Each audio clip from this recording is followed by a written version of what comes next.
You're listening to Behind the Bulldogs, brought to you by Ferris State Athletics. Off the left side, to the end zone! Touchdown, Bulldogs! If I'm even having like a bad day on the course or something, I just look down at it and just feel like thankful that I'm able to be out there. Making sure that we're like where our feet are and we're not thinking about outside distractions. Welcome into another exciting edition of Behind the Bulldogs. Brandon Worth, that's Tatum Outlaw. We are back with another episode. Folks, we did it. Golf. Finally on the episode. It's about time. Yeah, greatest relief because we've been saying on camera and off camera how much we've been trying to get them on, and they're both having a really great season. So we're just excited to hear from them. Absolutely. Postseason on deck. We got to talk with Cam and Sam, which you can stay tuned for here in just a little bit. But first, let's recap Ferris State sports from this past week. And we got a lot to recap. We'll start obviously with golf because it is the prominent part of this episode. Men's golf finishes third at the GLIAC Championships. Very good overall result. Talking to Coach Stark and talking to some of the players, they know they could have did better, but obviously you can save that. Motivation for the postseason upcoming. But good overall results there for men's. And it was really, Grand Valley was red hot. Davenport played some of their best golf all year, and the Bulldogs still have room to grow. And a third place finish, hey, you're on the podium. Not too shabby there. Not too shabby indeed. Women's golf, they got it done.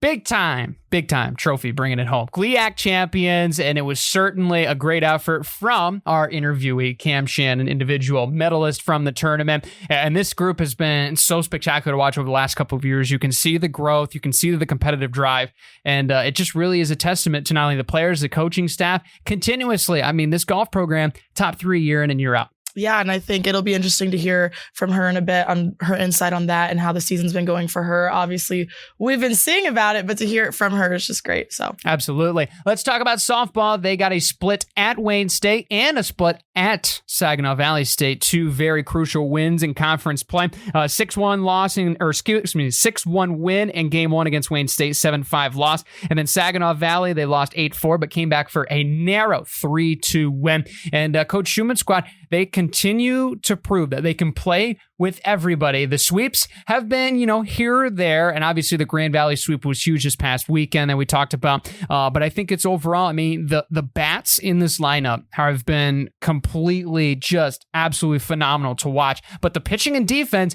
has really been the biggest factor, and we can see that especially. A narrow 3-2 win against Saginaw Valley State, that was a very apparent mark in that game.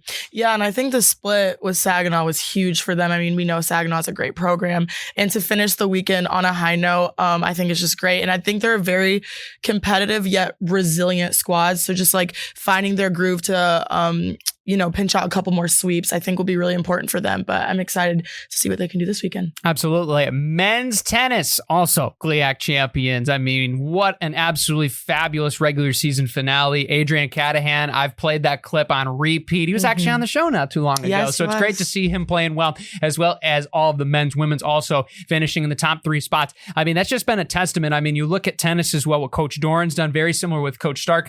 It's like one of those things you look at the roster and you're saying, oh my goodness, they're losing so much. And the next year, there's this young wave of talent that comes in, picks up right where they left off. It's been so impressive. And those two sports haven't gotten enough love for they've deserved overall the last couple of years. Yeah, I echo that. I was going to say the same thing because, the tennis program, they work so hard and they're so, they have such a strong team culture and they just love each other and play for the person next to them. But I think it's amazing to see other teams win these conference titles because we know there are some dominant teams in our program that win and we expect them to win. But to see other teams on campus pulling out those wins as well, it's just great. And it makes every other team here better as well. So absolutely does. For them. It gives you that pressure, right? It gives you that pressure to win. And that's something that's very contagious. For sure. And we hear about how hard everyone works, but to just see hard work pay off, it's just, I keep watching the video too on repeat. So yeah, it was just cool to see that. Absolutely. And track and field with some great results as well from Oakland. They're getting to the stages of tune-up season as the GLIACs are right around the corner, the GLIAC championships, which will be very exciting. Those will be in Grand Valley in a few weeks.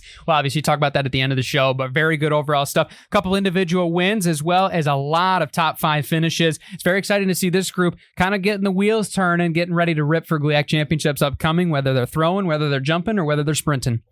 I echo all of that. You said it better than me. Lots of ovals. Yeah, I keep wanting to say something that I'm like, yep. But yeah. Check, check, and check. Speaking of which, let's check off the interview. Let's head to the interview room with Cam and Sam from Ferris State Golf.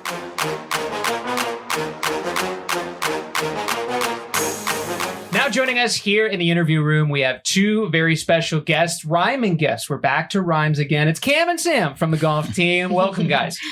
Hello, thank you for having us. Yeah, thanks for having us. I know it's a very exciting time. Postseason is around the corner. And we finally got you guys here in studio. You've been traveling all over the United States, practicing, participating in tournaments. Oh, how's the season going so far? And Cam, I noticed you're wearing a specific shirt over there. You want to elaborate on that one? Yeah, so the season is going really good. We started off a little rough and we're nervous for postseason, but we found our game at the right time and all came together as a team when we needed it the most in match play at the GLIAC championship and had a little redemption round on Grand Valley and came out on top this year. So that felt great. Awesome, for sure. Sam, how about the guys? Yeah, I feel like at the start of the year, we really struggled. Like we had a bunch of struggles to start in the fall. And then in the spring, we kind of started trending a little better. And then I think our last 3 tournaments, we've placed top 5. So we're trending in the right direction. And hopefully we can do that at regionals. Right on. Love to hear that. We've definitely enjoyed keeping up with you guys. And every single week, we're trying to get them on. Yes. They're always gone.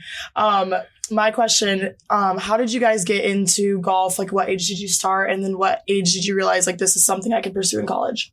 Mine would be freshman year of high school. I picked it up because of my grandpa. And once COVID hit, so I think that was sophomore year of high school, it was my easy way to quit softball, not have any schoolwork. And I got to just spend time at the golf course all the time and got fitted for new clubs. And that's when everyone was like, you can get an easy scholarship, do it. But the scholarships aren't as easy as you think for golf. Sure, of course. Sam, how about you?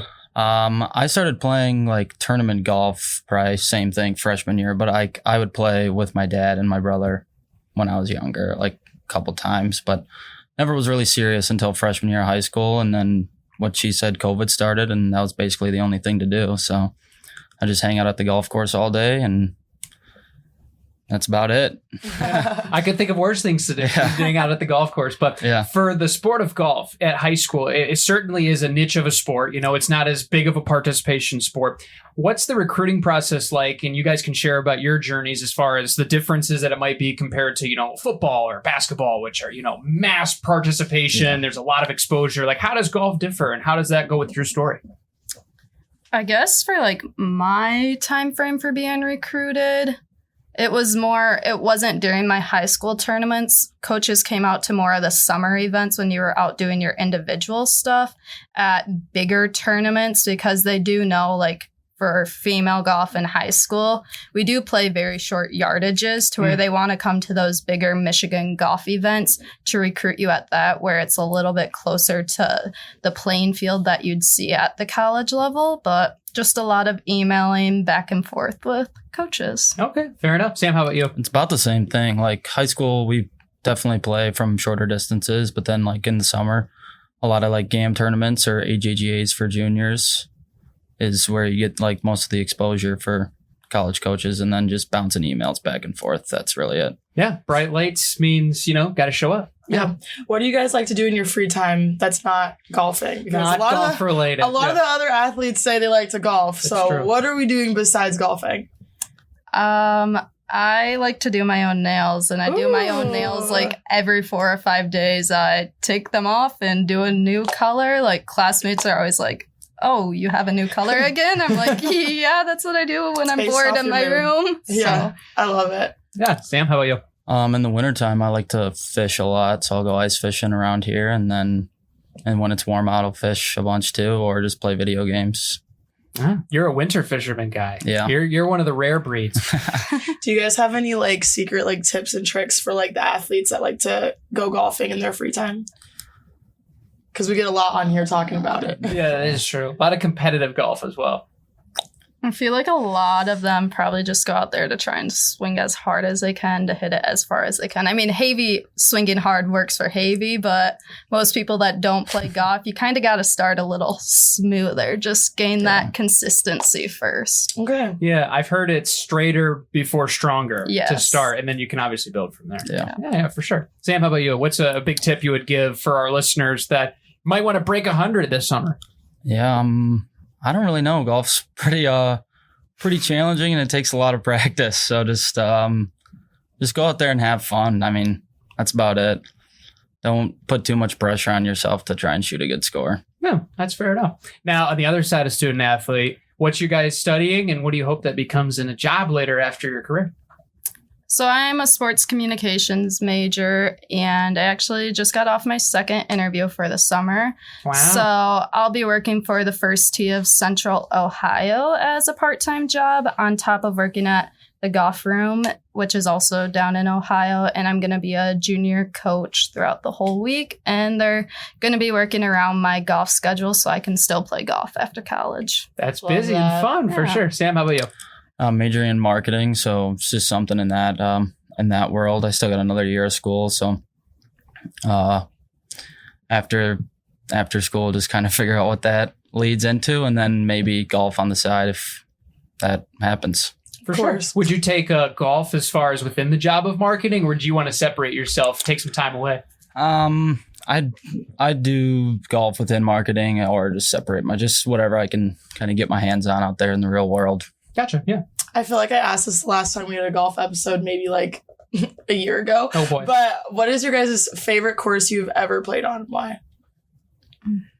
Oakland Hills South, and where is that at?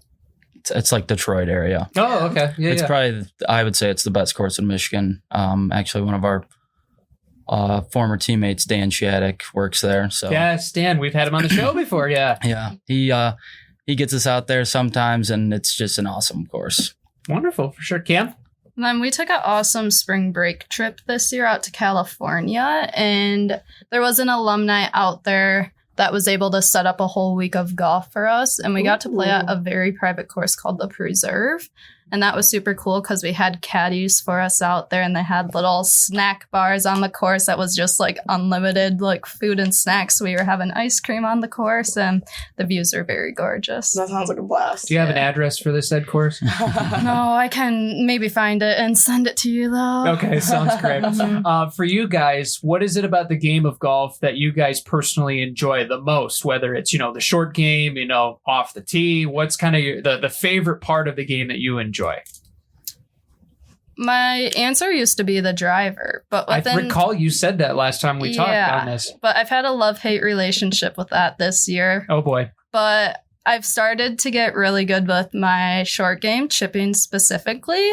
In the past few tournaments, I've been really good at getting some up and down. So I'm starting to love that side a little bit more and wanting to keep the chipping game going strong. Fair enough. Sam? Yeah, I think it's the short game. That's where I find myself saving the most shots, just like chipping it up there. And then it's always nice to see a long puck go in. So yeah, for sure. Your putter of choice. This is a very hot topic in the game of golf. What putters do you guys use and why? I have a Mez 1 Lab. Okay, so you have a thick. Yeah. Okay, why did you choose that one? Just the technology behind it. So it's lie angle balance, which means there's no torque with the putter head. So like normal putters, they do have torque, and then like face can open or close on your stroke. So with my putter, it doesn't open or close. It's just straight back and forth. That's a lot of science, but it sounds like it's very impactful science. Cam, how about you? Yeah, so I'm the one golfer that you could ask about clubs, and my brain, when it's like, what club do you have? I'm like, oh shoot. But I have a tailor-made putter, the exact version of it.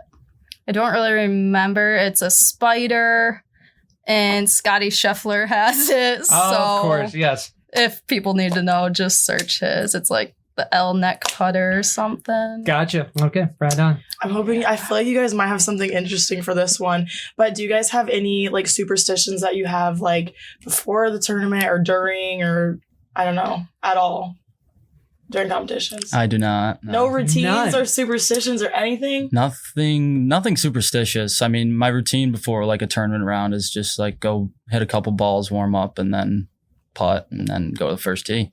Okay. Fair enough. One of mine that I started to pick up on last season was after I had a bad day on the course. The next day, I just went That's what starts it, a bad day. Yep. The next day, I just go like immediately once we hit that van, I'm AirPods in and I'm like just trying to lock in, not have extra conversations. Like I like to turn on motivational speeches on Spotify. So that's like the van ride to the course. I have the motivational speeches going.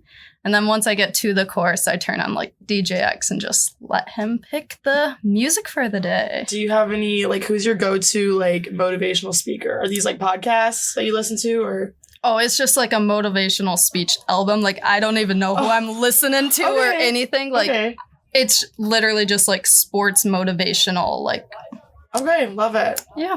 Fair enough. Do you guys have a preference of music, no music while you play? And if you have music on, what are you picking as far as artist or genre of choice? Could be playing on a cart speaker, those kind of things. Yeah. Definitely during the summertime is when I'll have music. And it's just country music. Okay. Around the whole course. Classic or new? Mix of both. Mix of both. I respect that. Yeah. Cam? Yeah, I'm fine with it in the summertime. Obviously, like in season, I don't listen to it much once I'm actually on a course, but I'm always just a go-to DJX person because I suck at remembering names of songs or anything like that. So you're just going with the flow. Yes. How you're feeling. Yeah. Yep. For sure. Well, guys, thank you so much for stopping by. Last question before we go. We ask everybody on the show, what's your favorite thing about being here at Ferris State and being a Bulldog? I think the sports community. Like, we just had SBs, what was that, Tuesday? Yeah, it feels like last week. Feels like a couple days ago. Yeah. No, but just seeing everybody get together is always good. And I think everybody in the sports community here is all so supportive of each other, and it's awesome. For sure. Kim?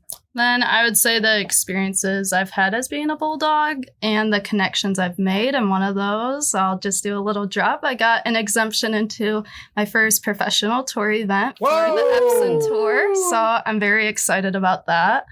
But I probably wouldn't have gotten that opportunity if I wasn't at Ferris State because our university is well known. Woo, look at that. Dropping breaking news on the show. We appreciate you guys being able to stop by, and good luck upcoming with postseason play. Thank you.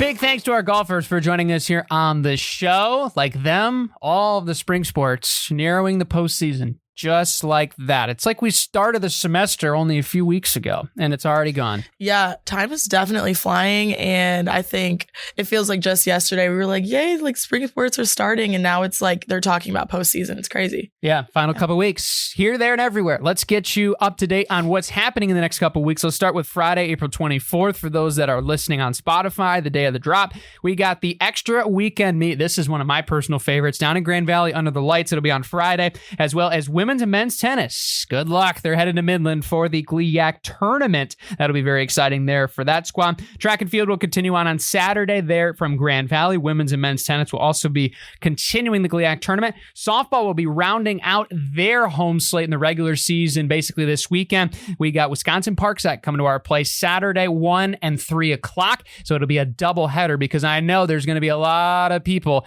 that are going to be bringing themselves to the Diamond after our national championship football parade. Also going to be downtown. I believe that starts at 11 or noon, somewhere around there. Yeah, so, I think so. Yeah. So go to the parade and then come catch some softball afterwards. Yeah, definitely. And the weather is nice. Knock on wood, it stays that way. We're getting away from the rain a little bit, but just go out and bring your Bulldog pride. Absolutely. They'll also be playing on Sunday as well, 1 and 3 o'clock against the Lakers of Roosevelt, not Grand Valley. I know you guys really want to look forward to that one. And then basically we have a whole slew of off time until championships. For track will be next week for GLIACs, and then obviously golf will be the following week for regionals, and then tennis as well, if they qualify, will be in the next couple of weeks. And then softball, their GLIAC tournament will also be coming up next weekend. So we're here. Yeah. Seems like a slow week, but it's really not because it's just right before things get crazy and exciting. So. Oh, of course. So make sure you guys stay tuned in. Yes. And if you are an avid listener and listening to the drop, be here on Friday night. It will be electric. The spring game under the lights, 7 p.m., Top Taggart Field. Free admission. Come watch some football, and it'll be a great experience. And I also know that there's probably going to be some, halftime activities and excursions like there always is. Yeah, that's what I've heard, apparently. Oh, come on. They might be involved. You will not see me participating, but you might see some of my teammates. So okay, there you go. I want at least something for people to look forward to. I'll be there recording it from the sideline, but there you go. Make sure you guys come and cheer for everyone at that point. Yeah. Yeah, I guess you're going to be there, and then I'm going to be there. So come and say hello. Yeah. Simple enough, right? For sure, yeah. All right.